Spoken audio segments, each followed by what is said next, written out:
Welcome to our humble synagogue. We have some of our congregation with us. There's Rivka Tzipora, Tamara, Hava, Abigail, my wife, and Camille. I'd like to show you a couple of things in our synagogue. Here we have a pushta or tzedakah box. This comes from the Krumatska synagogue.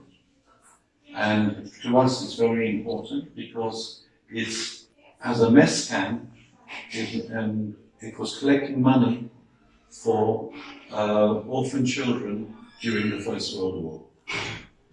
We also have our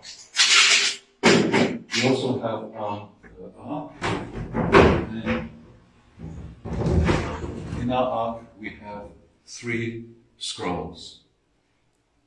This one was donated as the first scroll from Temple Hagar from the States. This is a scroll which came later, which is on loan from a family. And the third one, Masorti Olami, donated to our synagogue.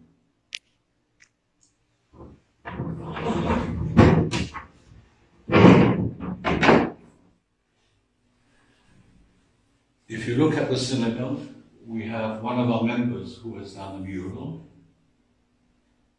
and we have pictures donated to us, and now we know which direction to pray to when, because that is of the Kotel, and also we have here in this corner a very nice Magen David in an artistic form. So how do you find Poland's tragic history with the Jewish people intertwines itself into present community life? What happened with the tragedy of the Polish history is, in fact, in one sense, we have been at war for 50 years, from 1939 to 1989. In that time, you could say Judaism was not on the map. And after 89, when Judaism began to be, you could say, more apparent, and people realized about the Jewish history and that we have been here for almost 1,000 years, we had to begin making new relationships because the old had finished. And now, in one sense, we're standing on a foundation that has been, to a large extent, ruined, and now we have to rebuild. It's a small community, it's a step-by-step approach, but what I can say is I know my neighbors, I know the people around here, and they all respect us on what we're doing for many reasons. One main reason is that many Poles have a Jewish background. Even if they don't have a Jewish background, their families knew of Polish Jews. They had them as neighbors. So, and Polish Jewish tradition and Polish tradition in many aspects are very similar. No, I asked that question. Okay. So in what ways do you as a synagogue and a community sort of hold the memory of the Holocaust in your everyday sort of being?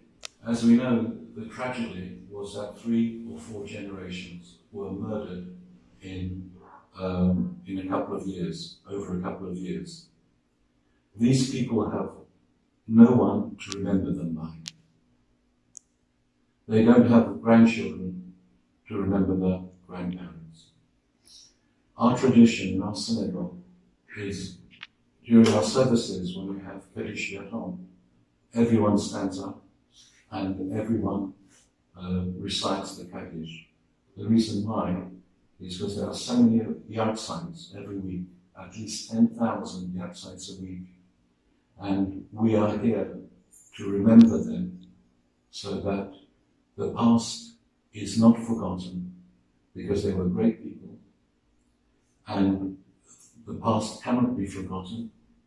In the present, as we leave the present, we must remember them. We invite you to come and visit us when you're in Warsaw. We encourage you to visit the city. We will show you over the next few minutes some aspects of our history and the tragedies that happened here. And we know that Jewish life in Warsaw is very important, and we know that we're playing our part to rebuild Judaism. Obviously, we cannot build it to the extent that it was pre-war, but certainly so that our lives become more normal in such a large city. I'd like to introduce the Rabbi Michael Shukri. He's our Chief Rabbi of Poland, and we'd like to say a few words of welcome. Hi, welcome to the Nozik Synagogue and the Jewish community of Warsaw. Our beautiful synagogue was dedicated in 1902. It was funded by a local Jewish businessman, Mr. Nozik, Zalman Nozik, which is why it's known as the Nozik Synagogue. The only synagogue still standing today from before the war. It was during the war used by the Germans as a warehouse, and according to legend also as a stable for horses. Survived the war, and immediately after the war it began to be used again as a synagogue. Two questions to ask you. Please. The first one is, there are festivals, Jewish festivals in Krakow. They're very popular. Thousands of Poles come to visit. Also, there's another festival, the Singer Festival in Warsaw in the autumn. Also, it's very difficult to buy challah on the Friday. It's in every bakery, but when Friday comes, you have to stand in the queue to actually find some challah. And also that the Lauder School is very popular with non-Jewish students. Why? Okay, well, so we need to go step by step to all your questions. Really, the first question is that why are there any Jews in Poland today? September 1st, 1939, World War II begins. At that point, there are 3.5 million Jews, the heart, the soul of the Ashkenazi world. Only 5 years later, 90% of them murdered by Germans and accomplices. The statement is so horrible that most people don't think how many Polish Jews survived. 10% survived. That's 350,000 Jews in Poland after the war. More Jews in Poland in 1946 than in the United Kingdom today. Where are they? The vast majority of the Polish Jewish survivors leave Poland in the 25 years after World War II. If you want to feel safe saying this statement, I am a Jew, it makes good sense to leave post-Holocaust, Soviet-occupied communist Poland. Most of the Jews leave. Those who stay mostly agree with those who left. Stay Jewish, leave communist Poland, stay in communist Poland, stop being Jewish, often hiding your identity even from your children and your grandchildren. And the deep, dark family secret stays a secret. From 1939 to 1989, the fall of communism, 50 years of hiding. 1989, communism falls, Poland becomes a truly democratic country. And at that point, the not-so-young survivors are confronted with the question, do I feel safe enough today to tell my children, grandchildren, you know the story, that we're really Jewish? Since 1989, thousands, perhaps some tens of thousands of tens of thousands of Poles have discovered they really have Jewish roots. That's the story of Polish Jews today in Poland. But then you have at the same time a parallel story of Poles living in Poland. Poles who live non-Jewish Poles who live side by side with Polish Jews for almost 1,000 years. Better times, worse times, horrible times, wonderful times. But one thing was always the same. There was a day-to-day contact. There was a natural relationship. And after 950 years, that natural relationship comes to a crashing end in 1939 with the German invasion and occupation. Whatever you want to say about Polish, non-Jewish, Polish-Jewish relations, it was a normal daily event. until 1939. And for 50 years, this previous 900 or so years of natural relationship is now put into the freezer. In 1989, we take this relationship out of the freezer, and it's really frozen very solid. And so over the years now, we're learning how to communicate again with each other. Not only Polish Jews in Poland with non-Jewish Poles, their neighbors, but Jews around the world with Poland, because the fact we're here for 1,000 years, the fact that so many Ashkenazim come from here, the fact that the Shoah, the Germans built all the death camps here in Poland, means the Jews around the world are still connected and will always be connected with Poland. But that's about the Jews. Let's take a look now from the Polish side. Jews are here for 1,000 years. Then all of a sudden, in 1939, the Germans start killing them. Again, not to say that all Poles loved all Jews all the time. No, absolutely not. But the Holocaust was from Germany. And what happens is all of a sudden, Jews disappear from public discussion. You're not supposed to say the word Jew. Certainly not under the German occupation. If it was Jew, it means death. But under the communists, also under the Soviet occupation. Also, you're not supposed to talk about Jews. And so for 50 years, the non-Jewish Poles have almost no opportunity to hear something in a natural way, in a school, in theater, in buying a book about Jews. There were exceptions. But the big picture, Jews disappear from the language, from the scene, the cultural, national scene. 1989, it's curious. Who are these Jews? We know they were here. We heard stories about the Holocaust. Who are they? So there's a natural response to having been denied information about this group for 50 years. Saying, wow, okay, well, what are they about? Now, add to that one more important factor, and that is the teachings of Pope John Paul II, who did more in the last 2,000 years to effectively fight anti-Semitism. And his teachings on the Jews, saying the Jews are all the brothers in faith. If you want to understand Christianity, first you have to understand Judaism. And so you put the two things together. Here's a topic that was forbidden, and the Pope, the greatest Polish hero in the last 1,000 or more years, or ever, said you should know them. Boom, very powerful.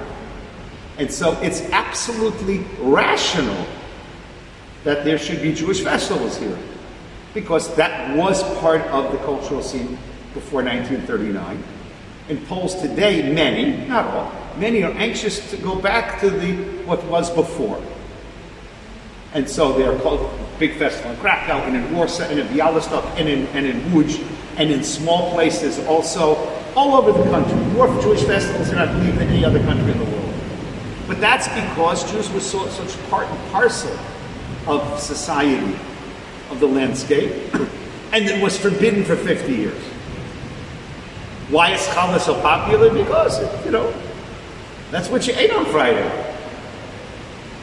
And we're not even sure. Challah we sure came from the Jews, because the word challah is from Hebrew, from the Torah. But, we're not sure. We think that borscht is Jewish. The Poles think it's Polish. The Russians think it's Russian. I don't know who really came up with it. Or blitzes or many other things. There's such cultural cross-fertilization that it's natural that we should share certain things in common. Even if we have also very difficult periods in our history. It doesn't mean we also don't share things in common. Why is the Lauder School so popular? Because it's a good school. And people do believe that Jews know how to give good education. And while some people may say it smacks of anti-Semitism, other people may say, well, they're right. And so it's also an open school, it's a tolerant school, and that's also attractive to some Poles now, to some Poles. Okay. My second question is, you travel a lot, and you visit other countries, other cities, etc. How would you rate Polish anti-Semitism in comparison to anti-Semitism in other countries? I would say that the level of anti-Semitism in Poland today is at the unacceptable level of the rest of Europe, except certain places where it's worse, like France, Austria, Spain, Scandinavia, places in England, Greece with its neo-Nazis. Did I miss any countries? So the problems in Belgium and Holland, being very anti-Israel. So it's unfortunate, it's horrible that in the last few years, this anti-Semitism is rearing its head all over Europe. And not only, even the United States. And therefore, the anti-Semitism here isn't worse than other places. But the problem is that why do we think it's going to be worse? And the answer probably is because it was. But not everything that was is. The fact that there was serious anti-Semitism in Poland before the war, and there was, sadly to say, doesn't mean it's the same thing today.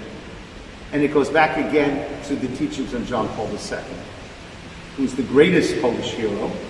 And very hard to have John Paul II as your hero and to be an anti-Semite because of everything he said that was so pro-Jewish. So that really did a lot to undermine that anti-Semitism was still left. But there still is anti-Semitism in this country, and we need to fight it. And we do. As in, unfortunately, every other Western country. Thank you. Thank you very much. And next time, I hope we actually see each other in person. I guess you said I travel a lot. I say I used to travel a lot. That's PC. That's pre-corona. So I wish you all to stay. It's my new ending to everything is stay safe, stay happy. Thank you. Thank you. Welcome to Poland. Welcome to our synagogue, Masorti Centrum Kitov, previously known as Beit Centrum Kitov, the conservative synagogue of Warsaw, and in fact of Poland. As we enter, you can see the wonderful building we are in, which was a pre-war tenement block for Jewish families. We are outside again, and you can see the balcony where we have our sukkah every year. It is the highest and smallest sukkah in Warsaw, and we have housed 19 people inside. Across the road, you can see the first plaque that we will be visiting. This plaque reads, "In this place, 23rd October 1943, a group of soldiers of the People's Guard ambushed a Nazi restaurant and killed 18 SS and Gestapo members." This plaque was put up by the Stalin-backed government. The resistance fighters were ordinary men and women. The Soviets were trying to rewrite history by putting up such plaques. Poles only wanted to remember where their neighbors and friends were murdered. They did not want to glory in what they had to do in order to fight for freedom.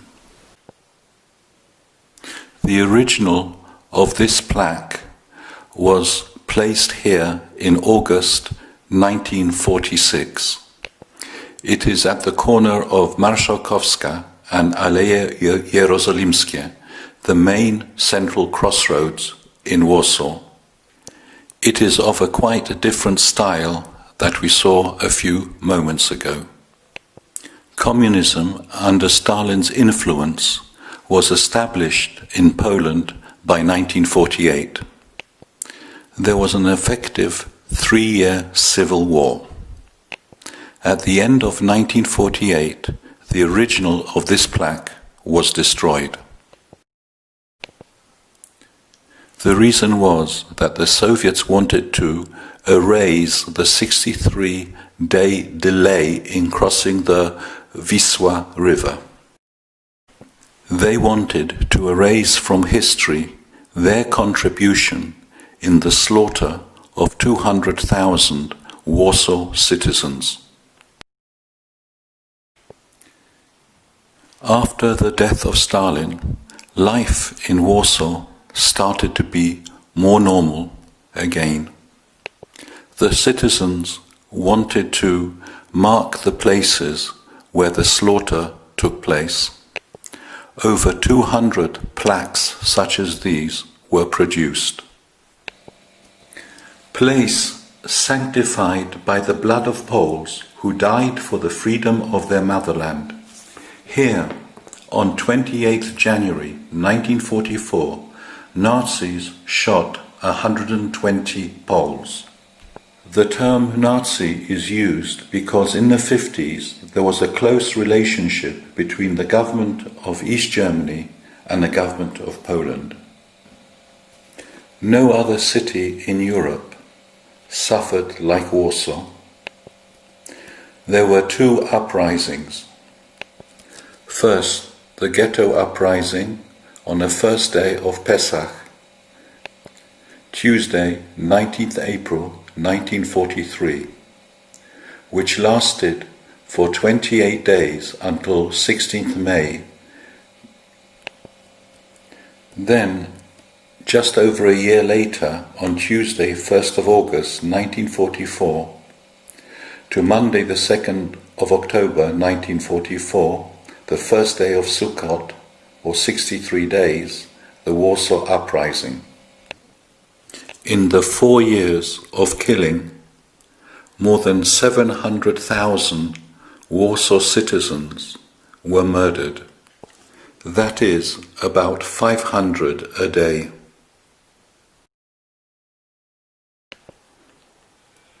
The plaques are on the remains of the side of a building on Jerusalem Avenue, or Aleje Jerozolimskie. This was a road to a Jewish town just outside Warsaw. Across the road we have the Palace of Culture, a gift from Stalin to Poland. Warsaw, Manhattan is built on the ruins of the ghetto. The small building or shed in front of us is the Aryan side of the ghetto wall.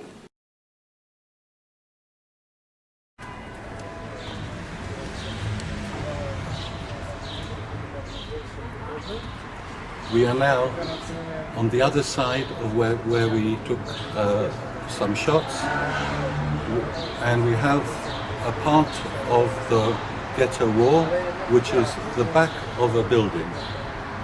Often backs of buildings or sides of buildings were used as part of the ghetto wall, including that windows were blocked in, so there was no access or exit on that side. Here we can see that in this memorial there are a few bricks missing. This brick, the place where this brick was, is now in Yad Vashem, and the one below has gone to the Holocaust Museum in Australia. Now, when we look at this map, we can see that we are here. The Palace of Culture was here, on this corner. Now we are here, and the ghetto continues. We will be walking through the ghetto, seeing some sights, and we'll walk all the way to the top. The ghetto is divided into the small ghetto here, with the road running all the way through it, and then the large ghetto is above this. As you can see, it's very large. Now, some other aspects of this is that this person, he lives in the flat, or he lived in this flat here. And for years he was the keeper of this wall.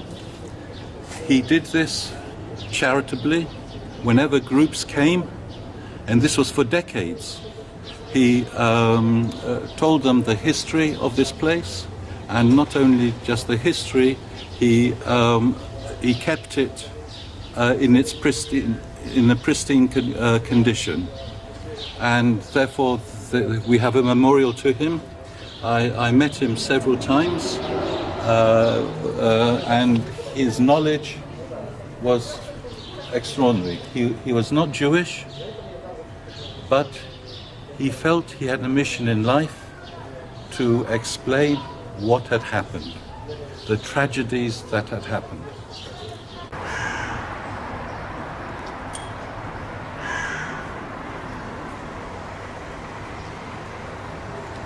We have just come from the other side of the building to where we have a fraction of the wall.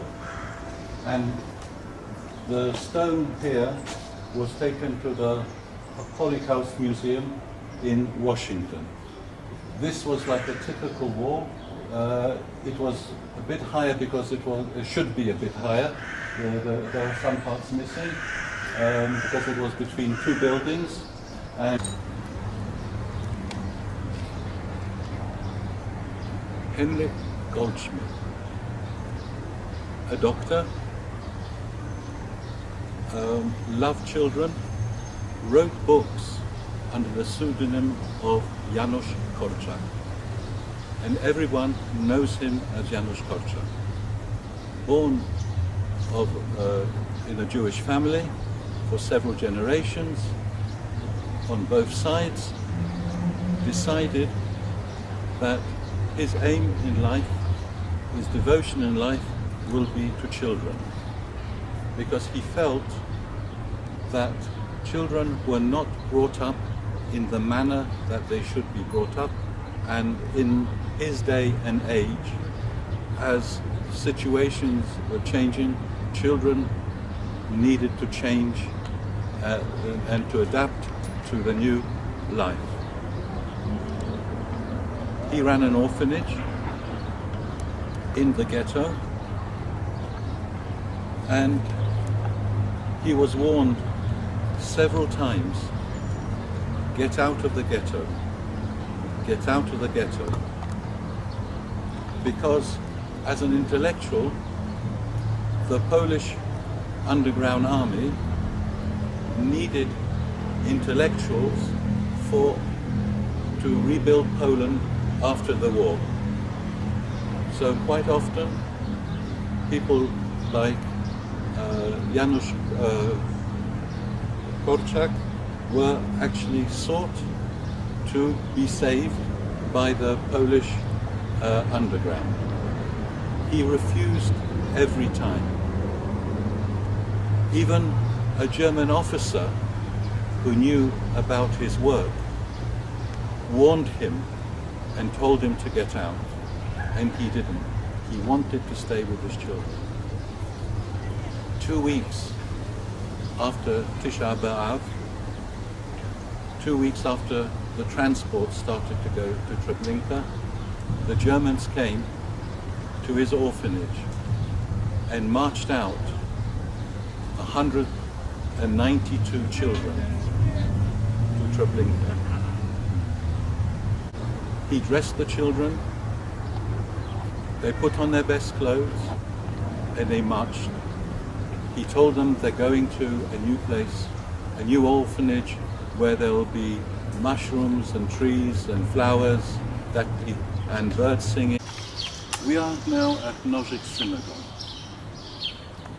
Synagogues of this size were a rarity in Warsaw. Warsaw had over 400 shuls.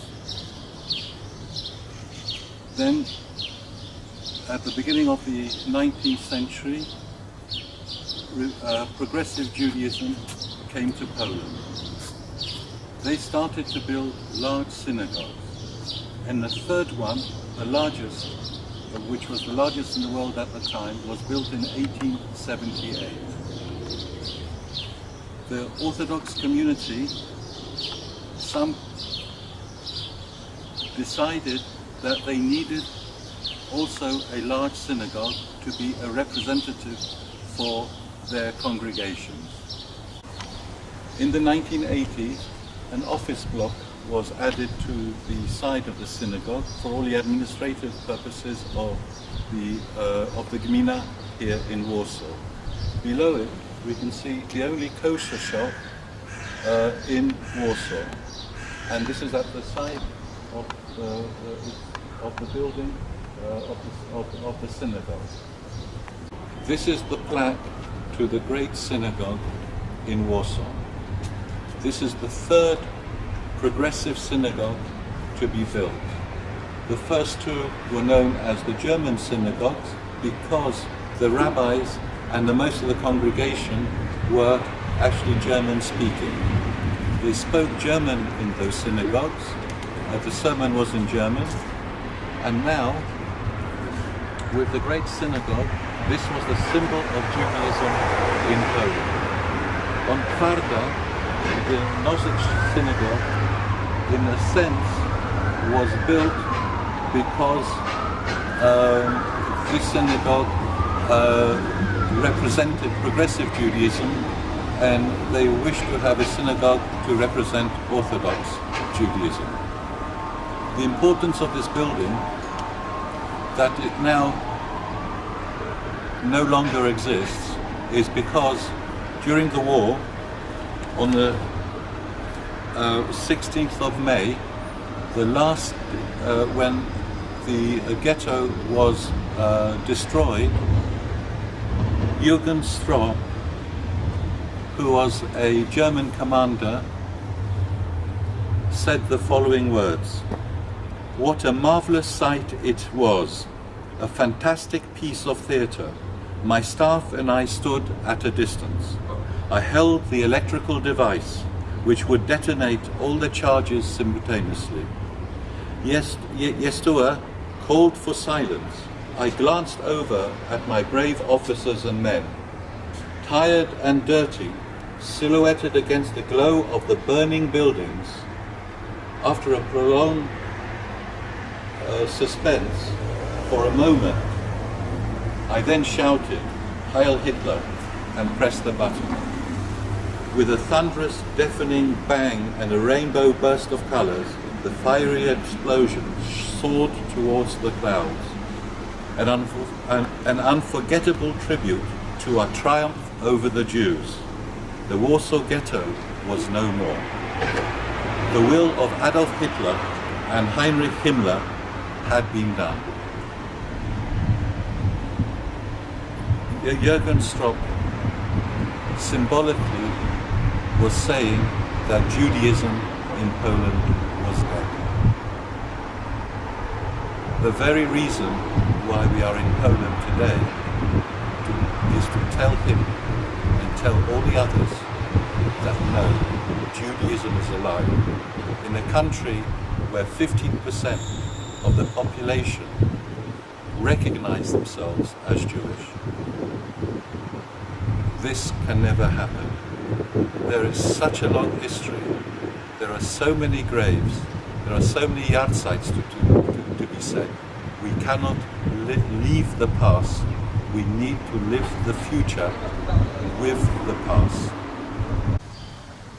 Here you can see that in the architecture there is an archway which in one sense symbolizes that the Tłumacka synagogue was here. A point that I've heard quite often is that ever since the building was put up, until the time where part of it was given back to the Jewish community, until that time there was a curse on the building. The reason given was that when the synagogue stood here, there was the ark. Here there was a place of worship. It was dedicated to prayer. When you destroy a place which is dedicated to prayer, it is not normal. It's unusual. And until part of the building was given back for the use, like At the moment we have Hillel here. Then the building is now in peace. Stone states that in 1940 Germans opened a Jewish residential district, ghetto, locking behind walls 450,000 Polish Jews, which they were then murdering during the years 1940 and 1943.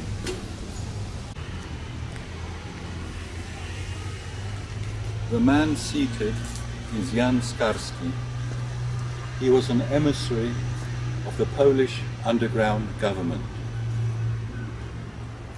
He was taken into the ghetto twice, because the first time he went to visit the ghetto and what he saw he could not take in. He had to go a second time in order to understand what was happening. He couldn't, the horrors that he encountered he couldn't just fathom. He had to go a second time so that he could tell the story of what was happening. He went to the UK, he went to the States. He pleaded, he spoke, hardly anyone listened. What does that mean? We were suffering in the ghetto. The world knew about it and kept silent. Jan Skarski is typical of him.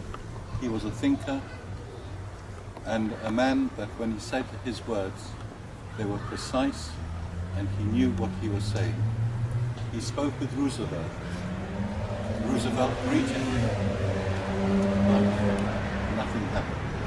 He also wrote a book called The Story of the Secret State. He told the story of the underground government. Just in front of him is perhaps the oldest monument in Warsaw.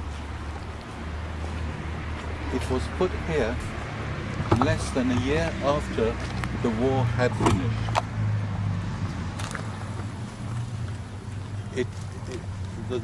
The monument here is a monument to the ghetto and to the uprising in the ghetto. It states,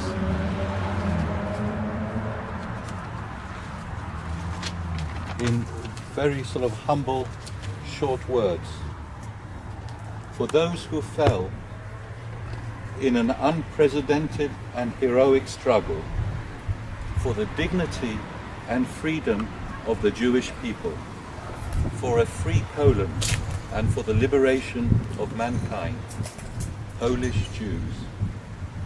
This states that we are not just Jewish, we are Polish Jews. We are part of the nation here. This plaque was given on the 9th of April 1946, 3 years to the date of Pesach, when the uprising started. And here we see a bet and a laurel leaf, symbolizing freedom, the House of Freedom. And now we'll take a short break from the path of remembrance to have a look at the Poly Museum, which symbolizes life. It's in this place which symbolizes death. There's also the symbolism of life. The museum is in two parts. In the middle, there's a large gap. The gap symbolizes two things. The first is freedom, crossing of the Reed Sea, crossing from one side to the other. The other symbolism is is that the building is torn into two. What the Holocaust did to our people, what it did to the Polish Jews, it separated them with only a remnant remaining. In front of the museum is a plaque to Bydgoszcz. From 1942 to 1945, this organization was to help Polish Jews. They helped the children that they could find to escape. They helped the intellectuals to get out of the ghetto, those that will be building the new Poland after the war. They also were like a police, where there was, so that the Polish population could report to them anything that was being done wrong with the Jews. And now we'll just move slightly across and we can see the second monument, which was to the ghetto, because it was felt that the first one that we saw a while ago was too small to mark such a solemn, somber situation.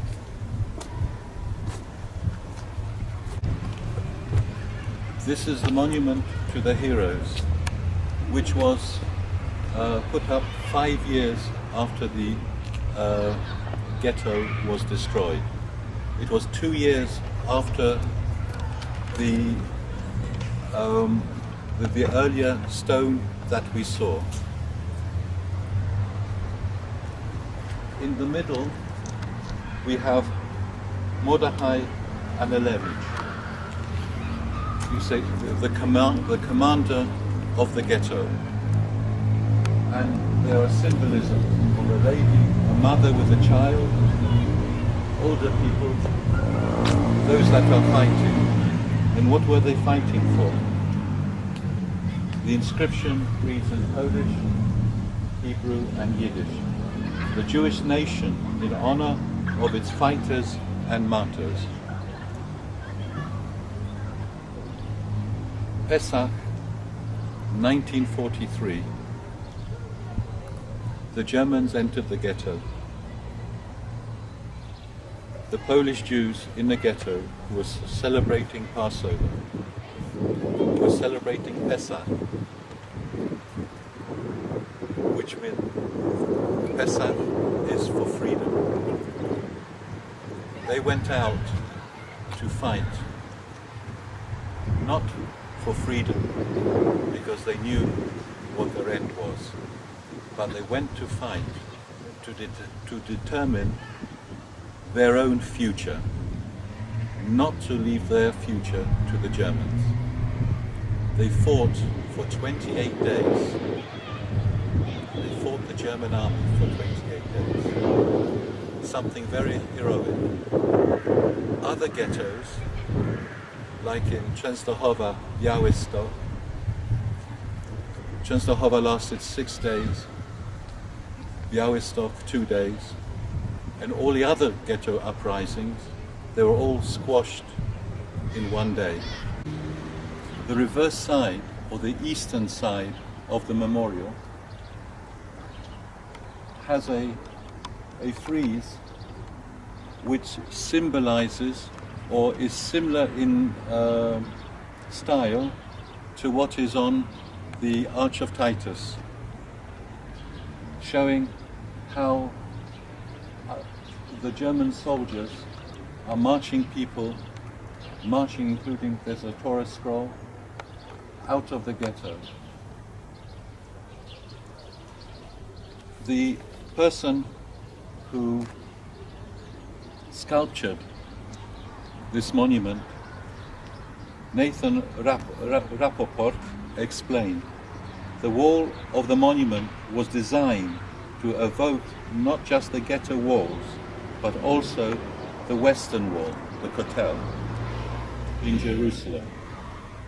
The great stones would thus have framed the memory of events in Warsaw in the iconographic figure of Judaism's holy site. We are now behind the Poly Museum on a part of the block that is called Willy Brandt Square.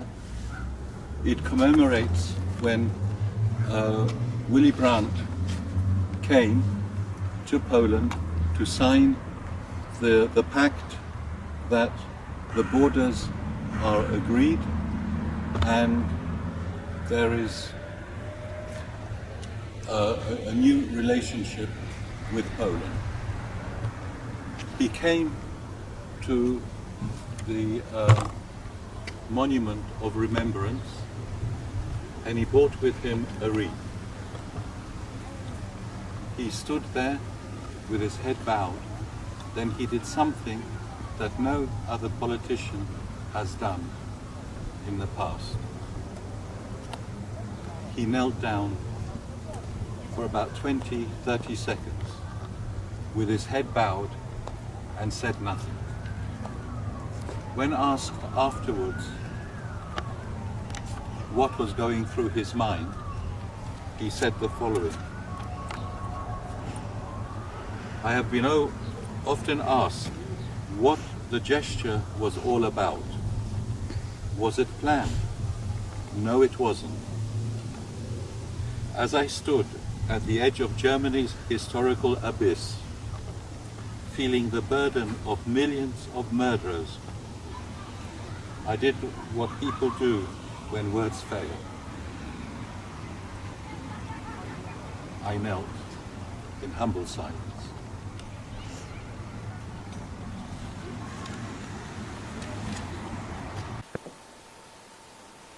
This is a monument to Shmuel Ziegelboim. But before I talk about him, I would like to mention another hero. Adam Czerniaków was a Polish parliamentary senator. He was the head of the 24-member Jewish Council, responsible for implementing German orders in the new Jewish ghetto. On Tish B'Av 1942, the German commander came to Adam and requested a list of people that will go on the first transport to Treblinka. Rather than condemning his own people to death, he took his own life. This shocked the German officer when he returned the following day for his list. Now we return to Shmuel Ziegelboim. He wrote a pamphlet called Stop Them Now. He publicized and he spoke even on the BBC about what was happening in Poland, the atrocities. There was very little reaction. Then he did something which was very brave. He wrote, I cannot be silent. I cannot live when the remnant of the Jewish people in Poland are murdered.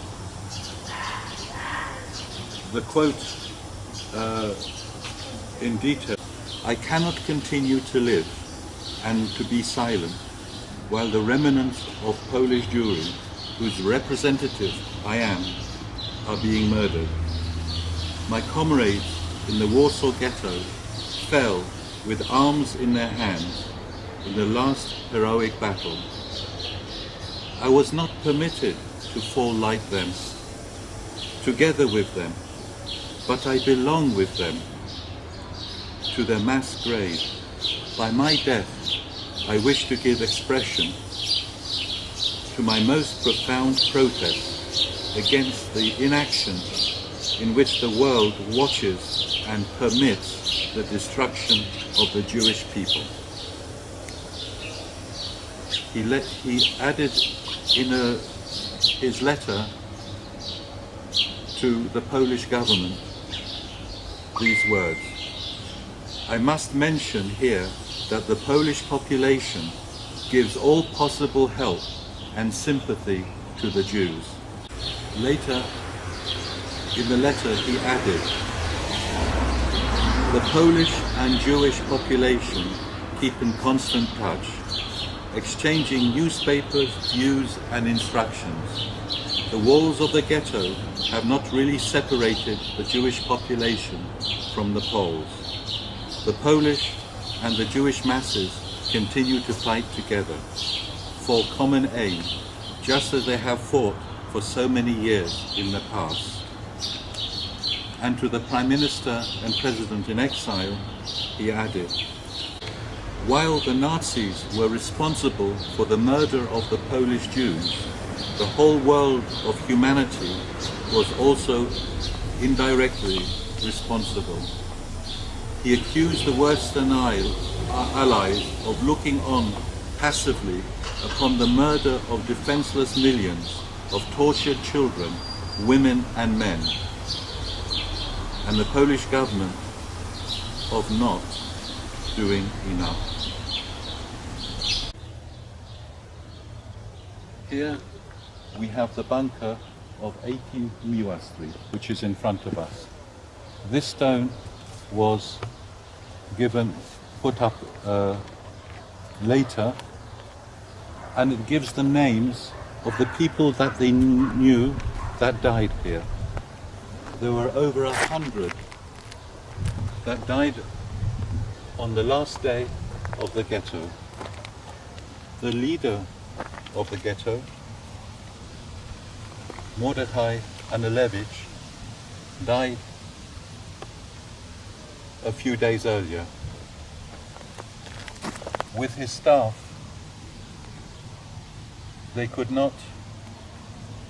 not want to be taken alive by the Germans. So they ended their own life.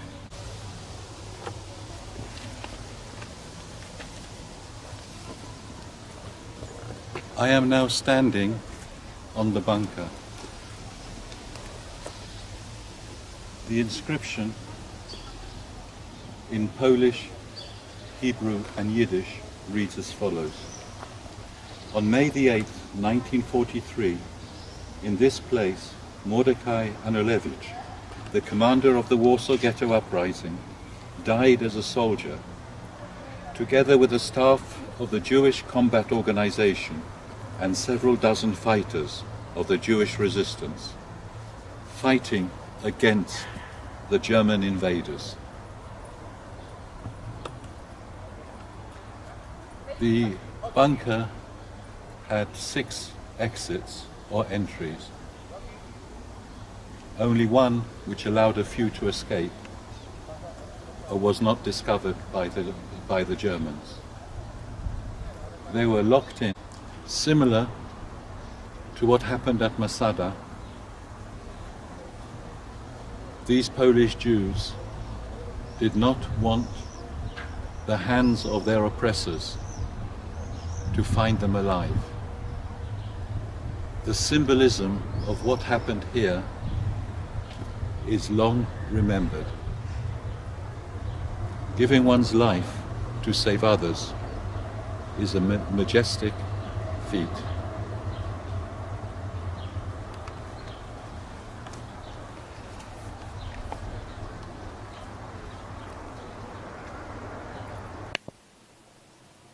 Those that escaped Miła Street came up here through the sewers. The Magen David and the hands coming out of the sewer symbolizes this last great escape. Polish sewer workers guided the 50 to freedom. However, this isn't where the story ends. They all continued to fight, and they all fought in the Warsaw Uprising. Here we see those that survived the Second World War, including Marek Edelman.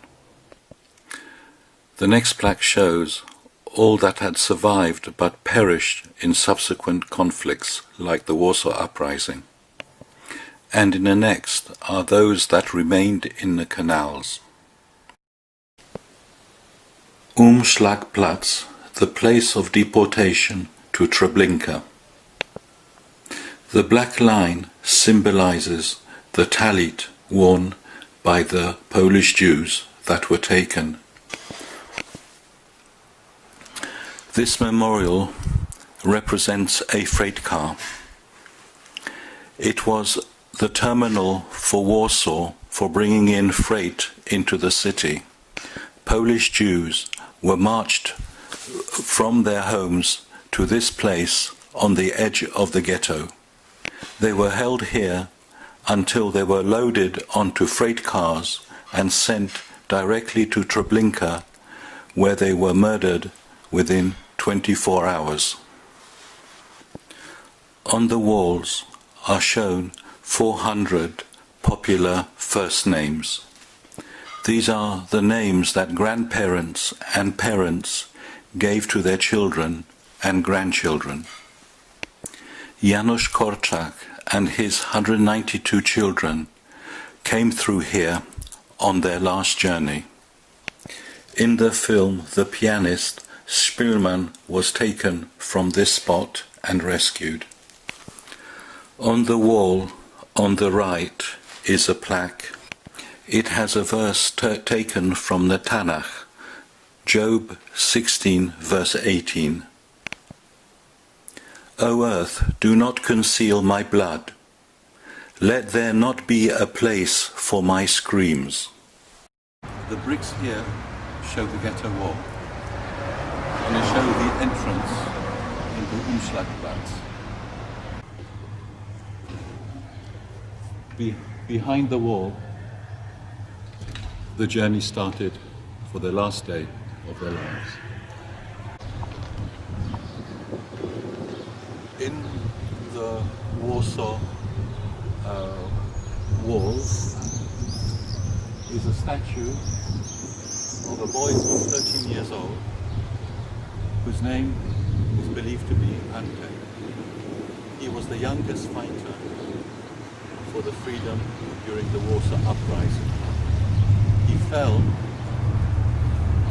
8 days after the uprising started, on the 8th of August, 1944. He wore a helmet taken from a dead German soldier. He had a submachine gun from the Germans. His boots were oversized. What was his role? He was a messenger, taking messengers between the barricades. That was his task. His size suited him for the job. Everyone fought. This is the monument to the Warsaw Uprising. The second uprising, first the ghetto and now the Warsaw. On the 1st of August 1944, on the promise from the Russian Soviet armies that they needed help to draw away the Germans so that they could cross the Wisła River and rescue Warsaw.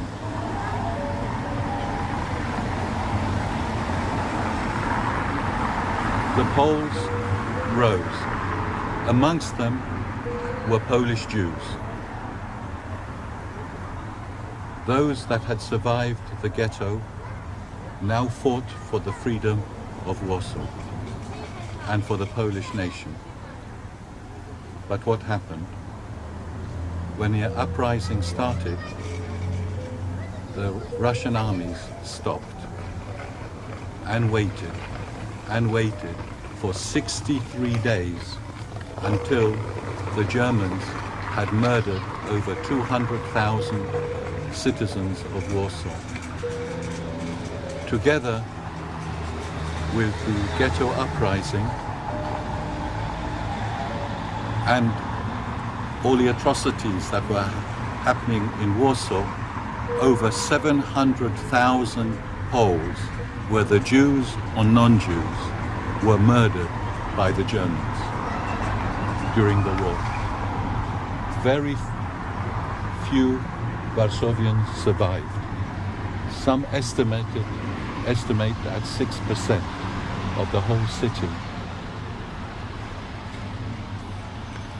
The symbolism here is fighting out of the sewers and also out of the ruins of the city. When the Germans subdued the Poles, then they went systematically, after those 63 days, they spent systematically destroying Warsaw, a planned action. It was only later, in January of 45, that the Russians crossed the river to an empty, dead city. The German President, Roman Herzog, in 1994, came here and paid tribute to the Poles and gave a speech about German shame in context of Nazi Germany's crimes during the Second World War in Poland. Herzog apologized to the Poles during his speech about war crimes. Poland, as a nation, lost 90% of Polish Jews.